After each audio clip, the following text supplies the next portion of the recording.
Моя дружина дуже швидко забуває. Мені це допомагає, багато разів допомагало. Але спостерігаючи за собою, я бачу, що я схильний запам'ятовувати деякі речі, згадувати ці речі. Можливо, хтось впізнає себе у цьому також.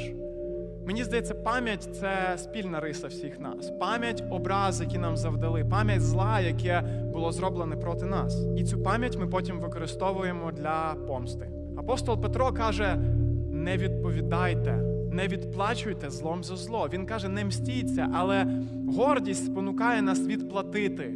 Тому що ми хочемо встановити справедливість стосовно себе.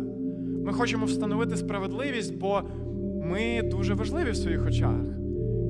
І ми забуваємо, що і ми часто несправедливо чинимо стосовно інших людей. Але стосовно себе ми маємо встановити справедливість, тому ми мстимося. І живемо ось це коло ненависті, яке руйнує і висмоктує всяку радість із нашого життя і з наших стосунків.